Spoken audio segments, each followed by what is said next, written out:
And so we will formally begin by once again welcoming Dr. Dawn Schon and Esther Schon. They had emailed me about a month or so ago, an article from the Wall Street Journal that they thought might be interesting and relevant to our broader wise aging community. So I read the article, I studied it, and I asked Dawn and Esther if they would consider joining us today to kind of walk us through the 10 conclusions that the authors come to and what they found intriguing about this particular article and what we should be individually and collectively taking away from it as we reflect on our own wise aging. So I'll turn it over to the Shones. Thank you again for being here. Thank you for asking us. Can everybody hear us? Yes. Yes, sir. So let me give you some context, and then I'm going to turn it over to Esther to start leading that discussion.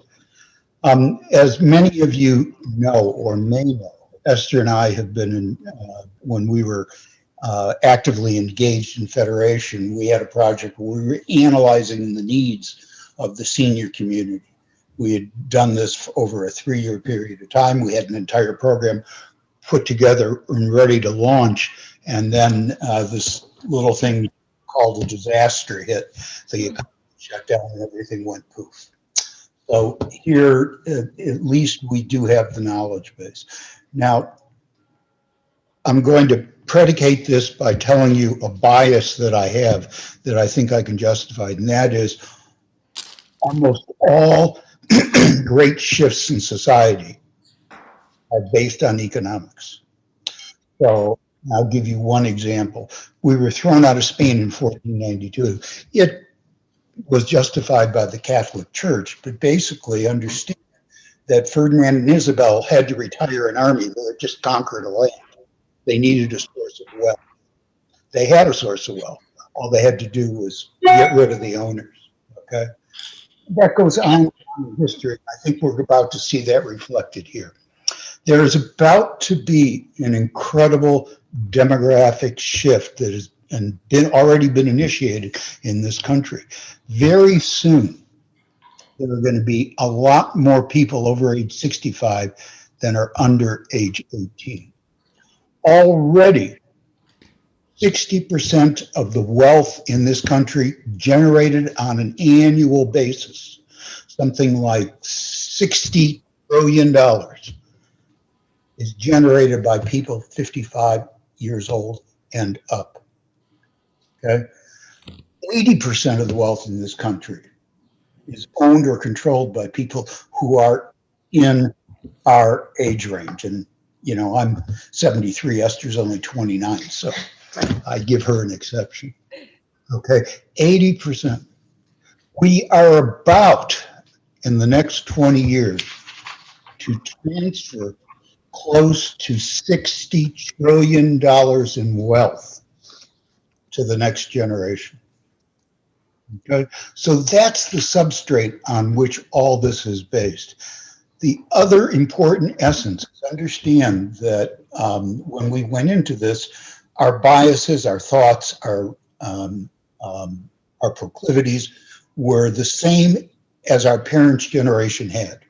What we came away from is the realization that our generation has a totally different set of wants, needs, and idea of what they want as an environment to it. So that's the substrate. And let me let Esther start on that. You can interrupt at any time. You can tell by your hands. Yeah, so one of the things, when piggybacking on what Don said, is one of the things we did when we were involved in this big, long senior study was we were in California for some meetings and conferences on aging. And one of the things that really kind of shattered our pre-beliefs were that people were saying to us, well, seniors are not going to want to use technology so much. Here we all are on Zoom. One of the things we went to was a technology fair outside of San Diego. And it was a fair that was run every year for the past 3 years. And it was for seniors, senior citizens. And it was showing the latest technology that might be of interest to them, or just any technology. And we thought, well, there were about 6 of us at this meeting. And we thought maybe there'd be 25 seniors or whatever. We get there in the morning. It's being held in a shopping mall before the mall opens. There were hundreds of seniors there. 800 seniors. We were just totally floored. They came, they waited in line. They had like coffee and a pastry provided by Blue Cross Blue Shield. And they were just, waiting to get in. It was a free event. And our group thought we could just walk in, and they said, no, you have to wait to make sure everybody who's signed up has a space before we let you in. So it was just a very popular yearly event. And there was like a different speaker every hour, and there were breakout sessions. And we're just sitting there amazed because they were very sophisticated sessions. The seniors went from all walks of life, but it wasn't just, turn the button on. It was very, very sophisticated. And, I was standing in line for something, and I hear seniors talking about how they were having trouble getting onto movies, and what do we do about this? And they said, oh, we just had a workshop on that last week. We'll get you the papers and information of how to get onto any movie channel you want. So there was tremendous interest, and there was also a whole area of technology that's being designed specifically for seniors. And we can talk about that afterwards. And most of that technology is to help you age in place, if that's what you want to do, and make your life easier and help communication with you and your family and friends. So anything we don't cover and you have questions on, you want to email us, we'll make the effort to answer it. But understand, we came away from this project with an understanding that our preconceptions, the preconceptions of the generation right behind us, about us, are really in conflict. For instance, almost everybody on this call used computers when they were working. You are not technology averse. We are able to do Zoom and everything else. So, the common concept that seniors can't do these things is absolutely ridiculous. Now, the reference, if you want to read on this, is Dr. Joseph Coughlin, who's the director at MIT of the Aging Laboratory at MIT. He wrote a book called The Longevity Economy, and it goes through all these statistics about the economics that I'm talking about, and elaborates in great detail in that book about the $3 trillion economy that has already developed about products for seniors. Why? Because our parents' generation wanted extended care facilities. They wanted facilities where they could age in a stepwise fashion. Wait, I'm sorry. That's not what our generation is asking for. Generation is asking for help aging. Oh, yeah, that needs to be. Yeah. So if you need me, that's where. Yeah, I'm not sure who's talking. So we were hearing background noise, so somebody Yes. mute themselves, that's all. So what it amounts to is our generation wants to age in place. The economics are such that we control 80% of the wealth. These industries are rapidly growing.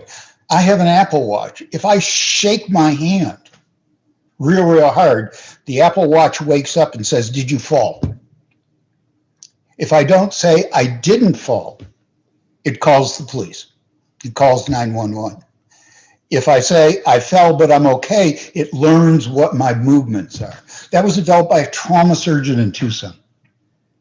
Okay. And the reason for that is one of the biggest mortalities is from seniors that fall and break a hip. And that's actually a medical emergency. So it's an industry developing just to prevent that in multiple ways, including hip airbags, which we witness. Okay. Wow. So, trust me, this is $3 trillion currently, and it's growing because you have made your statement. You want to age in place. Yes, there's a senior facility going up at on the campus. It will be self-funded. It'll be fine, but it's going to only handle a couple hundred people. Less than 8% of the senior population is going to be in facilities like that currently and projected, which means 92% need help aging in place. And think of the economic engine that is driving to go forward. So one thing that I'd just like to add on to that is it doesn't mean that nobody will ever need to go into assisted living or a nursing home. I mean, that we never know what our future is. We're just talking about what we found that people want to do that are surveyed. And they also did a survey in the Phoenix community, and that also came out as the top thing people want to do. So I think, there are different stages of aging and retirement. And, eventually you may, evolve to a point where those are the best places for you.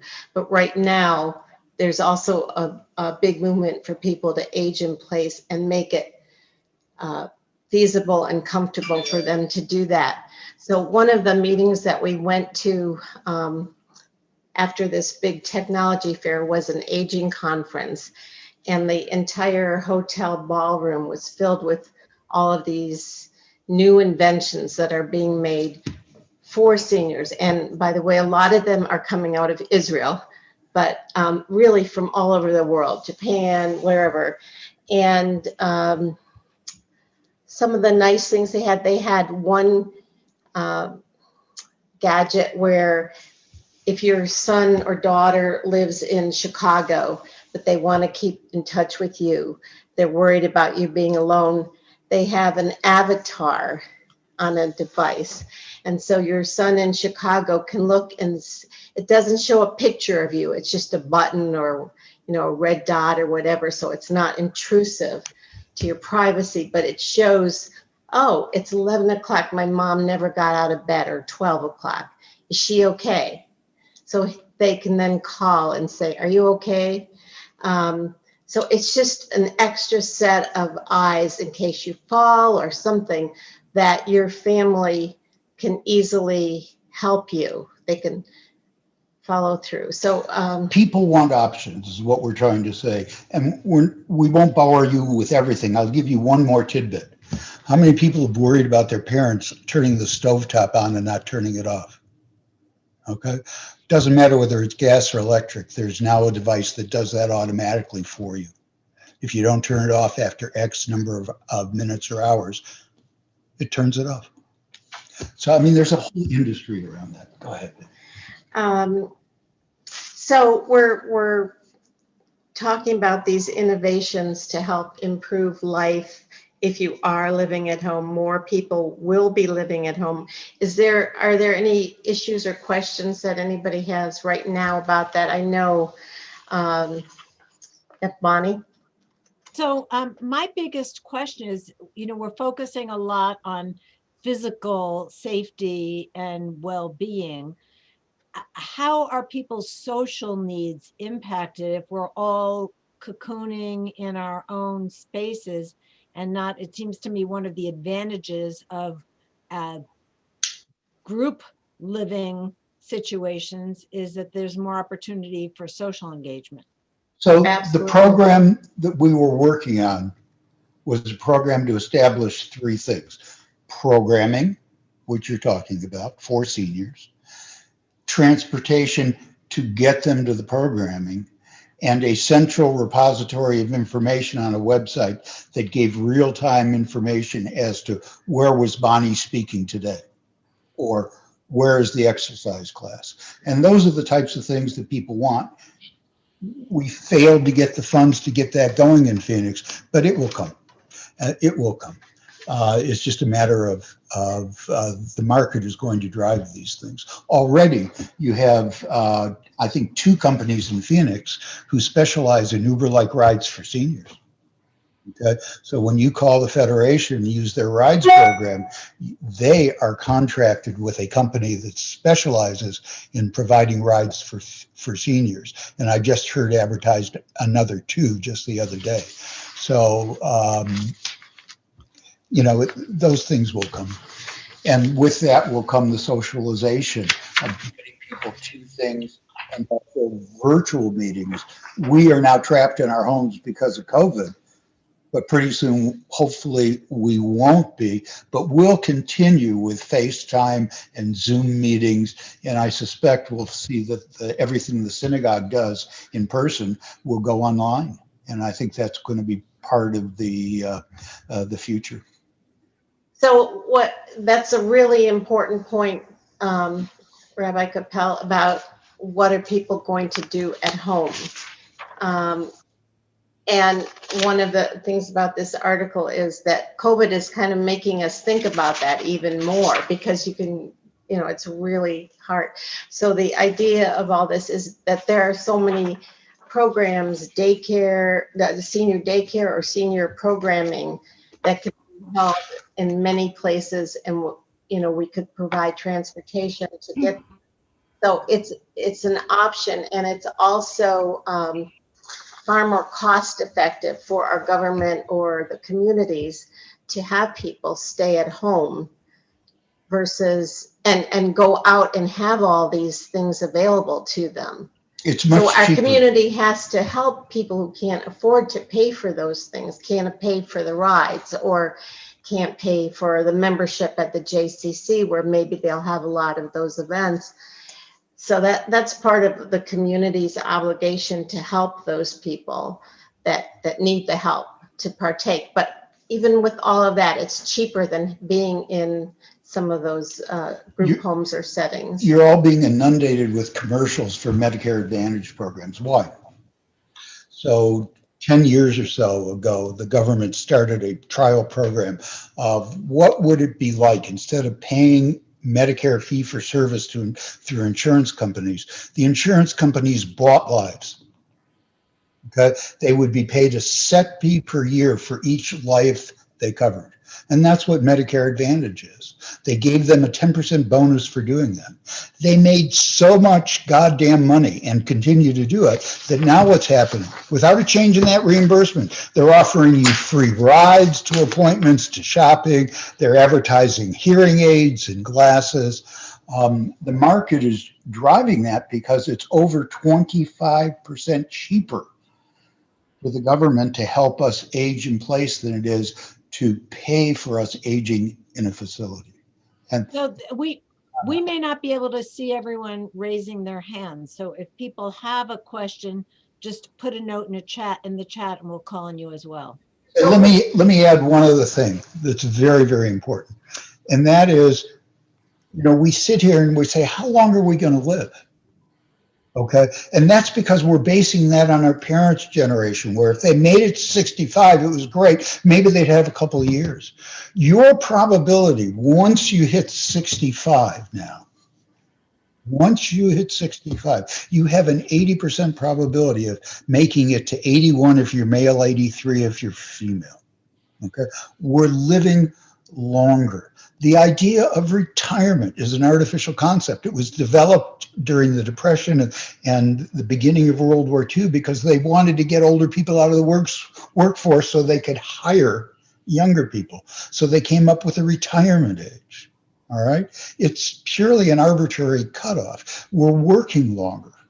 we're getting fulfillment for that. And that's one of the answers to the socialization, that people won't just say, I've got to quit. And you're going to see an evolution in the 401k plans, so that they're not just a retirement account, they're a savings account for allowing you to age in place. How quickly are these things going to occur? I'm not sure, but they're going to occur. So one thing regarding the senior living place that's going to be at the JCC, one of the wonderful things about it is that they will be able to use the JCC, and they were planning programs so you could be involved with Pardes, so people could tutor the young children, or the younger children could come and visit you. So there are a lot of wonderful things about that. But it's also the kind of programming that could be available for everybody, where they would have partnerships with younger people, if that's what you were interested in, or being able to get to those events at the JCC or wherever. Let's explore and expand a little bit about this, because it's mentioned in the article. It's very important. Alternative ways to age in place. What are developing are multi-generational communities where, yes, you might sell your home and buy a condo in a community, but the communities that are going to be developing in the future will not just be for 65 and up. The Sun Cities they may well continue for a certain segment for the population, but for a large percentage of the population, they're going to be multi-generational, where seniors, in exchange for socialization, in exchange for help putting the picture on the wall, are going to be taking care of children, teaching them, giving free label, as Alan talked about, the wonderful volunteers that are doing this program that Banner's put together to give vaccines. I'm a volunteer. I'm not asking for payment. I did that because it was morally the right thing to do. And that place was filled with 200 volunteers. Nobody was getting paid.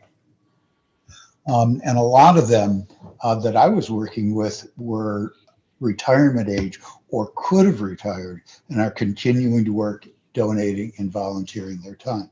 Program is mentioned. There's one that's in Holland that is incredibly interesting. And that is, the government set up a program where people will hire a college student to come live in the home. Okay? The college student gets free rent and takes care of the people that are aging in place. I mean, these are very creative, interesting arrangements, and they're going to evolve based on the needs of the individual community. And Temple High could put together something similar. The village concept that we would love to explore, if we do get some support, is one where simply people are checking up on each other. And as we discussed last time, that comes out of a concept that was developed on Beacon Hill in Boston. It was a very affluent area, but they found a way to socialize and check up on each other. And this was years and years and years before COVID. And Sandy Jardin just sent us a link to a website of villages that are around the country. I had no idea there were something like 100 of them that have been all set up, each on a different model. And Sandy says she has a question about multi-generational co-housing. Yeah, Don and Esther, I would like to ask you, and also maybe Janet has something to say about this. We were involved in trying to, a number of years ago, to try to get something like that, Douglas and I, something like that going years ago. And we're one of the largest cities in the country, and we have zero co-housing. And I know Tucson has 3 or 4 that are multi-generational. And I would just like to hear if anybody has an update of anything that really is happening, and how the Jardines might get involved with that, if that is actually getting going. To my knowledge, the only exploration of the village concept is the one that Temple High is trying to put together. I don't know of another one in the city. Well, I was asking, Don, excuse me for interrupting. I was asking not about the village concept, which you and I can talk about different models, but I was asking about the multi-generational co-housing concept. I don't know if anything is anything, happening about that. And maybe Janet, I know you've been involved in that as Yeah. well. I don't know of anything that's going on now. You know, there's been a number of failed efforts, and I was involved in one of them. And I think the important thing about co-housing to know about is there's hundreds of them across the country. There's elder co-housing, there's multi-generational co-housing, there's gay co-housing, there's probably trans co-housing, Jewish co-housing in Berkeley. There's all different kinds of housing that's built on a consensus decision-making model where people share collective property, but yet own their own home. But the idea is that you're really supporting each other. It's a community. You can't live in co-housing unless you're committed to community.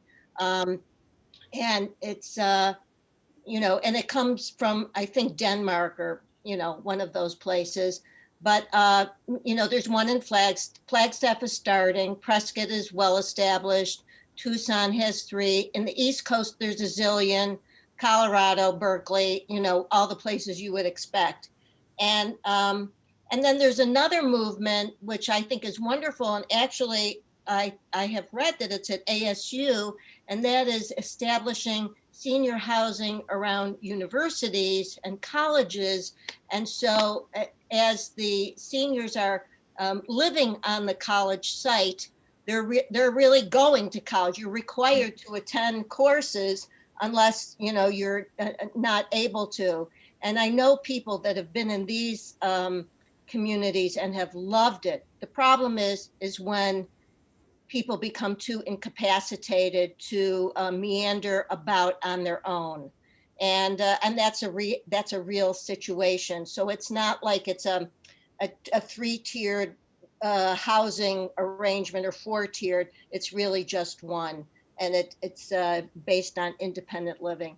So Yeah, to what you're talking about, I saw a film of a place in one of the Scandinavian countries where the seniors were actually older, very older seniors that, you know, couldn't get around very easily. And it was a combination of a government private program, and the seniors each had their own little apartment, and then they had college students that lived there. yeah. In exchange for living in this facility, they had to agree to a certain number of hours per week, maybe 3, actively talking to or doing something with one of these older seniors. So some of them would take them on a bike ride around the campus or just go and have dinner. You know, there was like a group dinner, you know, meal place, and they would just sit down with a group of seniors while they were having dinner. So, and the seniors totally loved it. There was like one guy who was really cute, and the women just loved having him at their table. So it's kind of beyond what you're talking about at ASU. Is this was really directed at people who just needed the touch of. Yeah, I mean, there's any number of wonderful models and exciting models. I think the sad thing is that there's not a plethora of them here. In fact, there's really, you know, nothing or next to nothing here. So the one I think you're referring to that ASU's doing sounds like it's going to be incredibly exciting. It's very upper end. Very Okay, expensive. so it's not It's true. a lot. We have a friend, and that's from what I can see. The problem with a lot of the ones that have been developed now are that they're very upper end. We have a friend who has very good resources, who's in her 80s, and she moved to one in Boston. It's exactly what Janet said, Yeah. where you have to have a certain number of credit hours that you're taking in order to continue to own the apartment. Dr. Malka had a comment. Alan, go ahead. I was just reading your note. You want me to elaborate on that, Dr. Rabbi? Yeah, if you would just share that with the group. Absolutely. You know, I've been working lately, not just in the ER, but I've also been working in the ICU as a communicator. And I can tell you that whatever you're seeing on TV about how bad things are in the ICU, television often exaggerates, but in this situation, It's worse than you see on TV. It is truly a tragic nightmare. And not just the suffering that we see, but walking through, seeing how many people are on ventilators that never had advanced directives. And I've been in touch with several families, talking to families about what the true wishes were. The most dramatic one I had was of a patient in his 80s with COVID who was doing poorly on high flow oxygen, who is deteriorating and may need to go on a ventilator with no advanced directives. I called up the wife and explained to her what was going on. She did not even know what a ventilator is. No idea. So I did some education with her over the phone because they cannot be physically present because of COVID. I had to talk to a family. I had in Google and YouTube what someone on a ventilator looks like. I said, I'll call you back in an hour so you can talk about it. I called her back in an hour and her response was, my husband would absolutely not want that. So I was able to honor the husband's wishes. I'm just giving this as an example about how important it is that there are so many hundreds of thousands of people who have never had the conversation, never had advanced directives, and how it can play out in this era of COVID, which is such a stark reminder that life can come to a sudden end unexpectedly, and that you need to have this done, especially we baby boomers. You know, this kind of costly care of people being on ventilators, often against their wishes and unnecessarily, amounts to millions and millions and millions of dollars. So again, I just want to encourage everybody who doesn't have advanced directives, please do it. Talk to your family, talk to your friends. You'll be glad you did. That's Always an important reminder. Thank you. Thank you, Alan. And many of you, because Bonnie's been so good about educating about advanced directives, have them. But you may not know, you can put them in the cloud. And they can be accessed once you put them into the cloud by any healthcare facility that's registered with the state, because the advanced directive website is run by the state. So I carry in my wallet a laminated card that just says, go to the web and pull in this number, and there's Don or Esther's advanced directives. So if you haven't done that, you may want to do that. Sure. Thank you, Don. Where's the cloud? Have you ever visited the cloud? I've visited the cloud. I'm What holding it is, if you're walking into this facility, it is the size of about 10 Costco's, okay? And all it is are bays of computer servers and enormous amount of air conditioning and water cooling with 3 layers of redundancy and retinal display security that you have to go through. And you just go from there. There's Google, there's Amazon. I mean, that's basically what the cloud is. And the clouds like that are in every major city around the country. There are a number of them here in Phoenix, by the way, simply because if you drive by what looks like a warehouse, it's got a lot of fencing around it and no sign out front, that's probably a data center. Charles Schwab has at least a dozen of them in town. And I'm not going into a lot of detail here, but basically that's what they are. They're storage facilities for data. And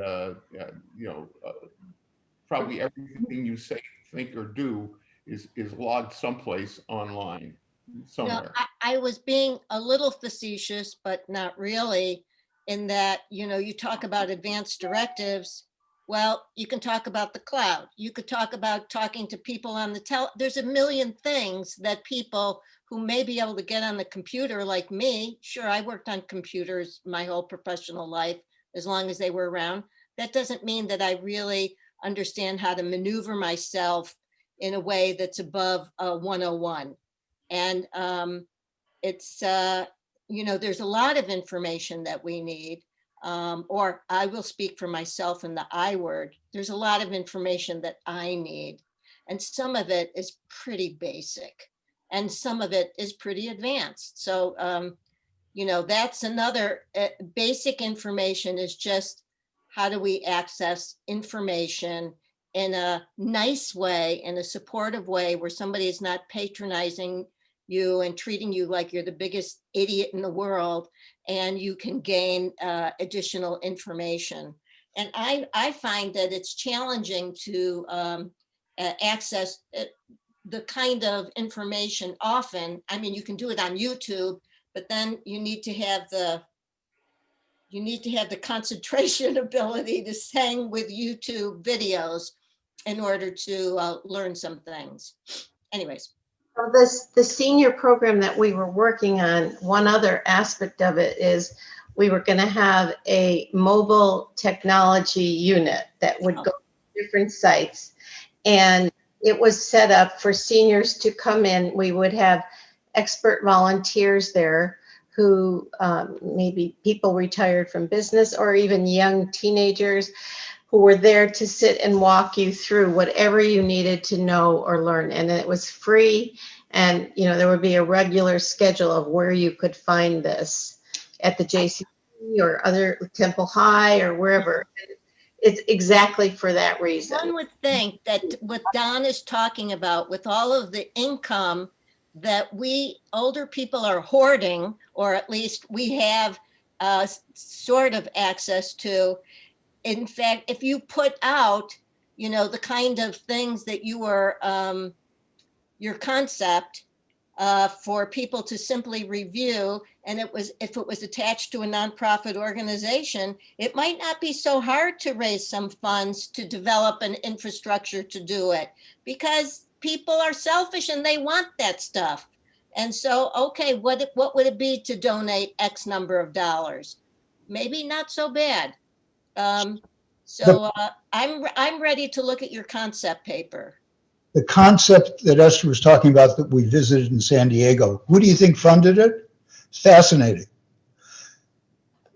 Wealth management companies, healthcare companies, IBM. And the lectures were all on the level of an Why not? college course. Yeah. So what it amounts to is we couldn't get this started because we couldn't get the seed funding. And the organizations we were working with, like Federation, were afraid of committing to a program they didn't have guaranteed funding on. So the place to start is the synagogue. I mean, Temple High had almost no programming for seniors. There's no reason why we shouldn't have some of these programs that would be advertised, expanded, and then, we'd have to have a fee to get in.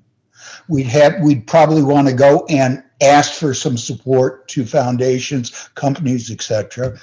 But, understand that if you put together a technology fair and you have a demonstration lab at the technology fair, all these companies that sell modules for aging in place, etc., they want your eyeballs. Yeah, of course. They will support stuff like that. We just have not developed the will. And to use a little less kind or diplomatic focus, we haven't developed the assertion, the demand that this is what we need. Yes, we need Hebrew school for our youth. We need preschools. We need this. We need that. But we have a aging population with a ton of people who are looking for services to help them to age in place. And we now need a lot more villages, a lot more Lador Vidors, and a lot more programming that is based, developing multi-generational input. And Okay, so Sandra Kane has a kind of a challenging question to pose. Okay. Well, I understand that ideally people would like to age at home. But what about people like those with dementia or Alzheimer's? Is there anything being developed to enable them to age at home, or what would be their alternative? I don't know of anything. I don't think Esther does. Janet, do you know of anything? I'm aging at home. Never mind. But you're less demented than I am. Do you know anything about programs for people who are developing memory care problems? Well, I know of my friends whose parents have been in facilities that have, specialized in dementia care. So I think that there's like foster homes or group homes that are all over this community. But in terms of, you mean kind of cool, groovy Denmark-like, communities that are all about people who have dementia? I don't think there's anything like that in the US. Yeah, and we didn't really see any programs that were geared towards people with, who are dealing with dementia. And that may be one of the, places where we need to have a facility that can have 24/7 care, around the clock. And obviously there are places where maybe family members could take care of somebody, but that's a really big commitment because of the 24/7 issues. I was thinking of dementia, and I was thinking of other things like Parkinson's, or, things that right now there is no cure for. What happened? I can't see that those people are necessarily going to be able to stay home and, without a lot of care. What we have seen, Sandra, although I don't know of any in Phoenix, are senior daycare facilities and senior daycare facilities from patients who have memory care.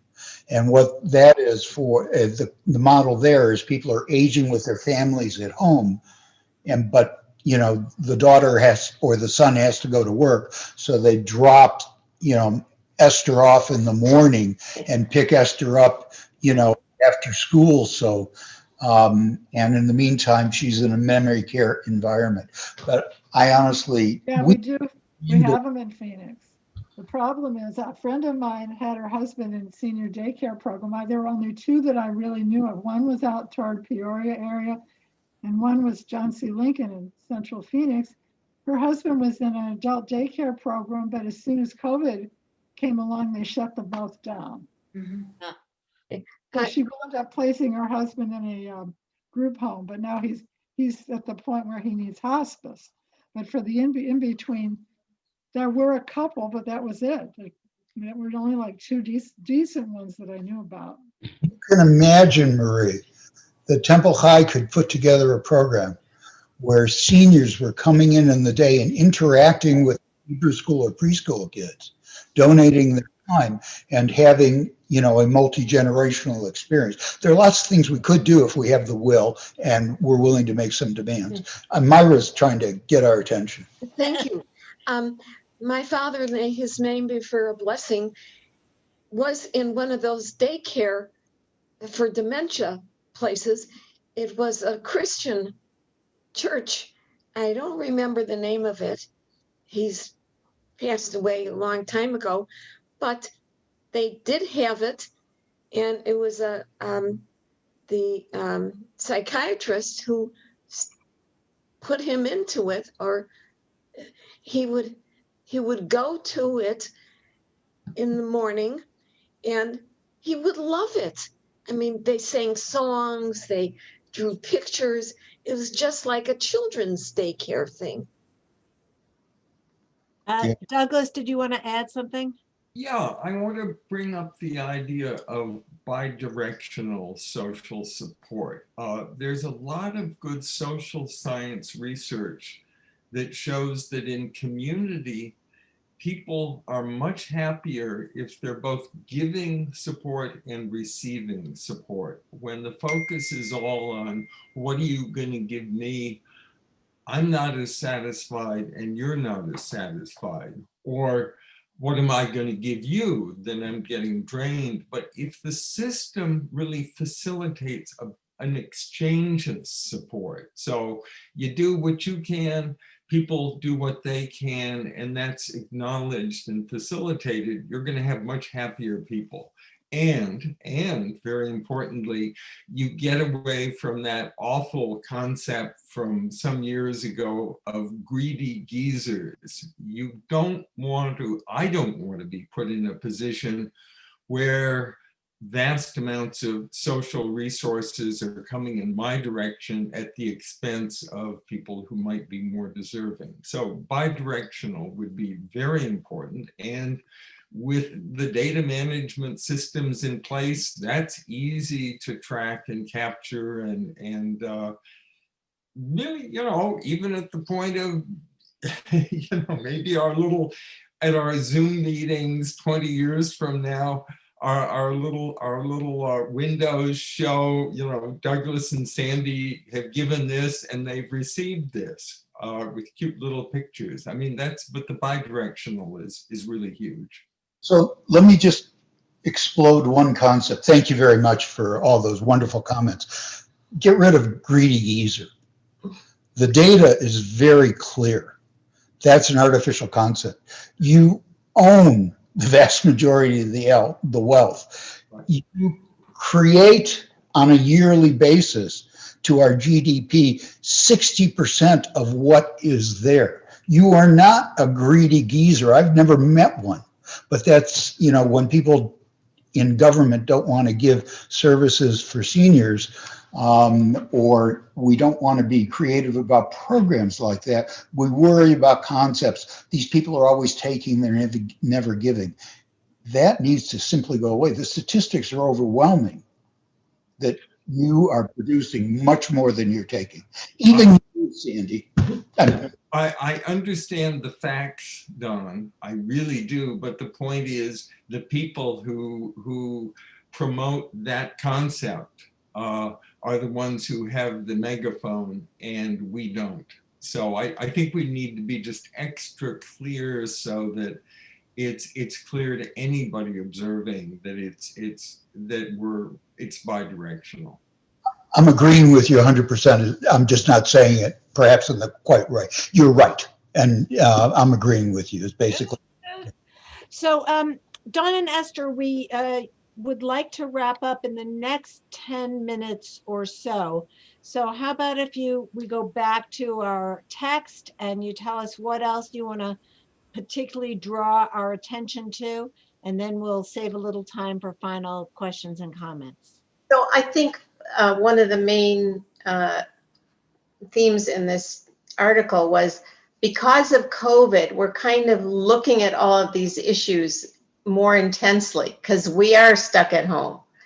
And it's a good time to think about socialization or whatever issues, because we're kind of prematurely in a position of a lot of older seniors who can't get around as much. You need help with groceries, or you just want to talk to a real person.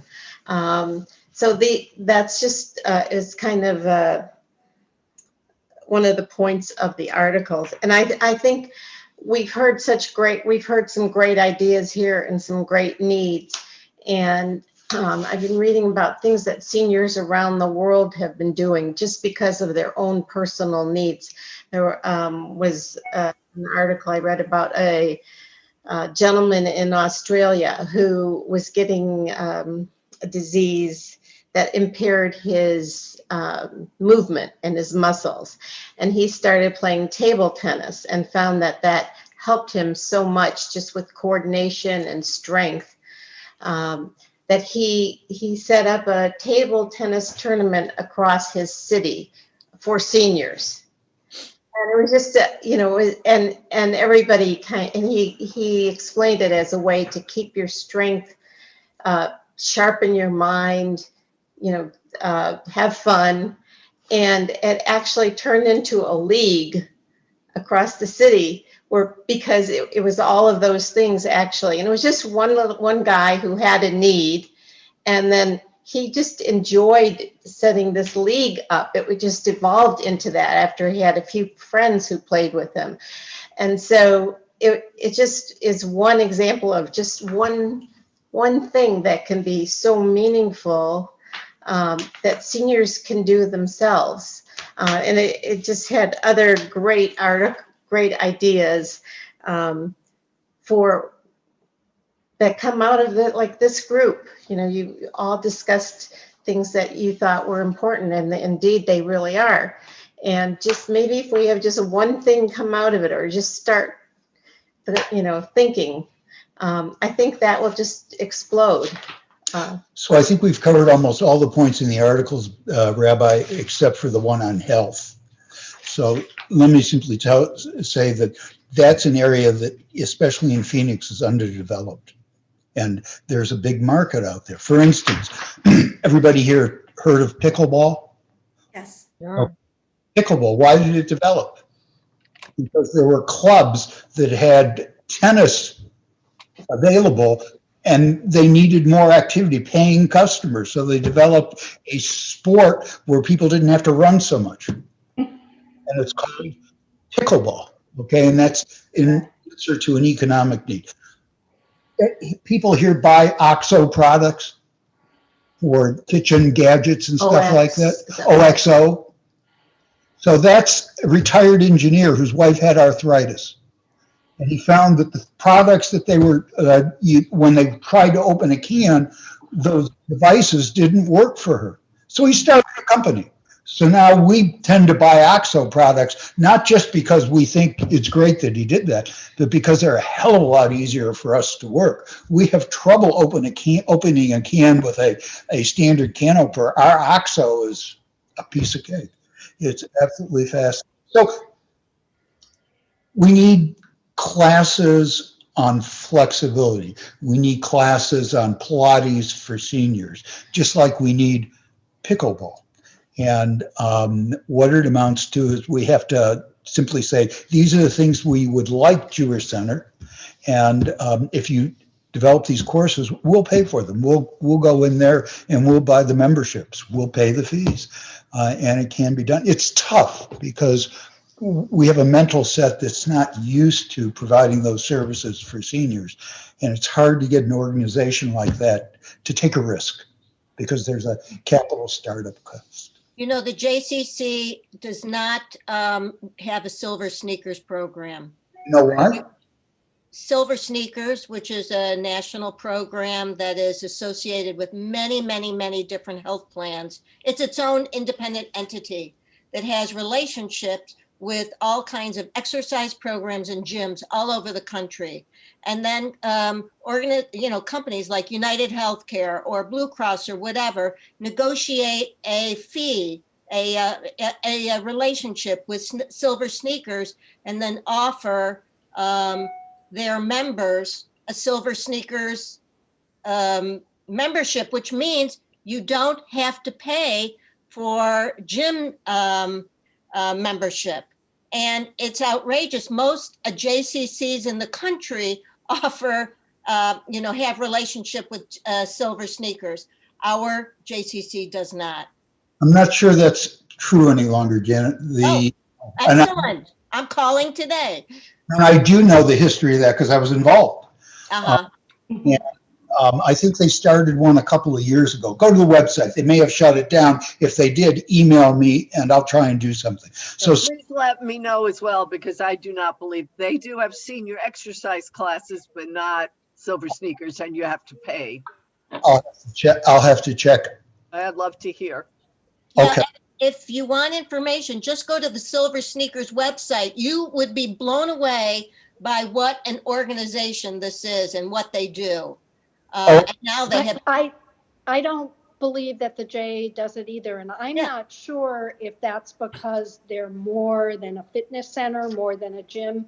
But actually, as I say that, I realize the Y near Christown does have a Silver Sneakers program. All the Ys do. Okay, I didn't know that. And the Ys offer more than fitness. So it's not because of that. It's because the J, I'm guessing, really doesn't like the reimbursement.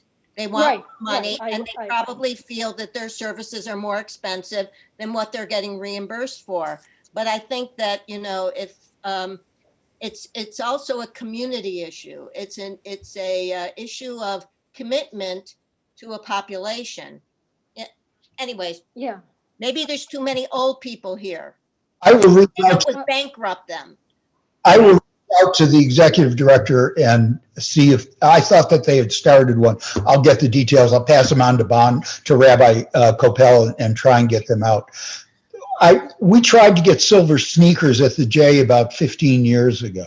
And the reason why we didn't get it is because the executive director, who's no longer there, took the position exactly as Janet said, was they couldn't make any money on it. And by selling services to a younger population, they could make more money. I thought a couple of years ago that, the executive director who's there now, who's an absolutely wonderful human being, had started a program, but I'll get the details. Don, I had 3 comments I wanted to make before we wrap this up, because I've been trying to get in for a while now and haven't been able to. Number one, if you're not familiar with the City of Scottsdale Senior Centers, you should be if you live in the City of Scottsdale, and even if you don't, because they have outstanding programs for seniors of all kinds, classes, socialization programs, mahjong and card games on a weekly basis. And they also have a website that you can go to set those up. Number 2, on your developments, a number of places around the valley now, new subdivisions are not doing exactly what you said, but they do have communities, like for instance, Encantera down in the Southeast Valley has a separate section for senior housing, but it's within the confines of the entire planned community. So there are family groups in there, but there are also a section set aside for seniors and special programs for them. So it's not just like a Sun City type of thing, but you're there with families as well. So grandparents can buy a smaller home and live in the same community with their kids and grandkids and be separate. And the third thing I was going to say briefly is, as far as dementia care goes, I've personally been involved with 2, one through the AARP and the other one through Banner Alzheimer's, that have a number of different programs. This is if you have a person with dementia living at home or living with family members, not alone, but they have programs in Mesa, at the Art Center, they have programs at the MIM, they have programs in a number of different places to help keep these people active, keep their minds going. And it really, so check either AARP or Banner Alzheimer's for those programs. My comment. Thank you very much. And points well noted and very important for everybody to integrate. There were a couple of questions. One was, is the J for making money or serving the community? Serving the community, but it has to fund itself. Right. And that's what. The other one was, somebody was mentioning Smile on Seniors. And let me tell you, I volunteer for Smile on Seniors. It's a spectacular organization. And when we put together the village, when we tried to put together the village, that was one of the things that I was basing it upon, or we were basing it upon. And I make calls for them. The problem is I have to make a list of calls on a weekly or bi-weekly basis. With the village concept, we were just trying to keep that much less work intensive by getting more people involved. But yeah, if you have time and you want to serve other people, Smile on Seniors is just a magnificent organization. And that was started by a startup grant from the Federation a long, long time ago. Barbara Finberg has been wanting to share something as well. Yeah, there's been such a wealth of information shared, and I thank you, and especially to the Shones today and to Rabbi Capel always. I just had a thought early on, and I apologize that I didn't have my picture on. There were some things going on here, so I kind of took off the video in the beginning, but I have been listening, and I was just thinking, when you were sharing in the beginning about, so many people would rather age in place, rather going to a senior type of community. And I was just thinking about my mom, who is 93 and living back east alone during COVID. And she's someone who fought, not wanting to move into an adult community, and we wanted her to because we were worried she had had a health issue and scare, and we just wanted her to be someplace where there would be more help available if she needed it, especially since we're so far away and we couldn't get her to move out to us, and things like that. And I will say that at the point where she decided that she was ready to do it, which is now just about 4 years ago, so she was 89 years old, I think looking back, she chose the right time, because until then, she just gave up her driving on her own. She decided, I think partially because of COVID, like, what do I need it for? I'm not going anyplace.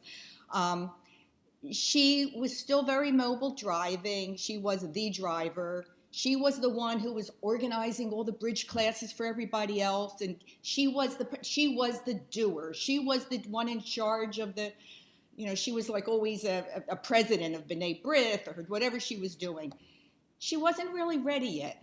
But when she made the move, and it was the right time, thank God, that she just finally decided on her own, if she was listening in this conversation today, she would say, I'm so glad that I ended up moving when I did, because it gave to her, until COVID struck, it gave to her the ability to walk out her door where she lives and have a community of people, bridge groups, and which is her passion, that were set up all the time. Hadassah that was there, her temple meetings, even though it wasn't an all Jewish facility, there were, I think, 500 Jewish people out of about 2,500.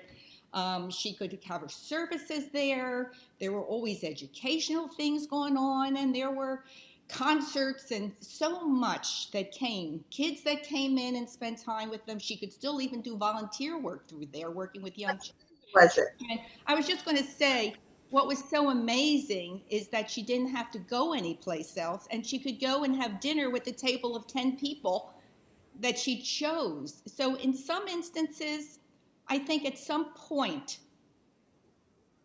I could see that still maybe age in place to a point, but not completely shut off that door, that socialization. You can't do it the same way, unless you have a family of, unless you're in maybe one of these kinds of communities that don't exist here yet, where you can go out your door because you live someplace in Phoenix and it's warm and you can walk, not too far. That's all I wanted to add. They're wonderful points. And I guess the bottom line that we've been trying to suggest is that your mother had the choice. And we would like it so that we all have the choice to age in place to the point that we want to give that up. We need a spectrum of services for people as they're aging.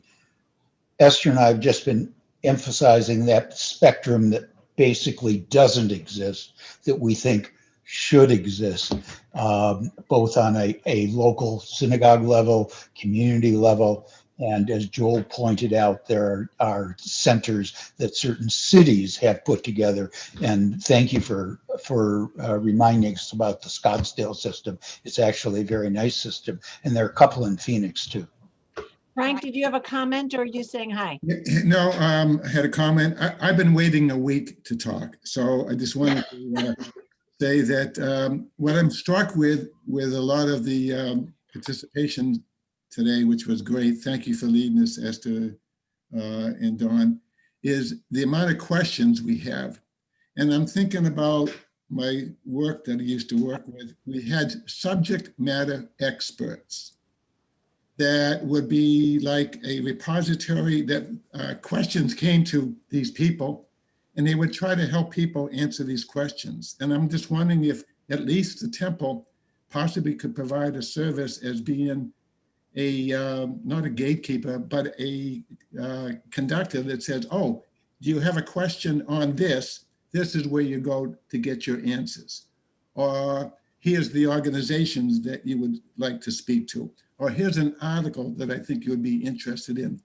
So they're somewhat knowledgeable about the subject. They may not have all the answers, But if a temple member is struggling to understand where do I go for these type of questions, if there could be these individuals who are subject matter experts within the temple that are listed and said, oh, call Doug Jardine because he knows everything about this bidirectional support systems.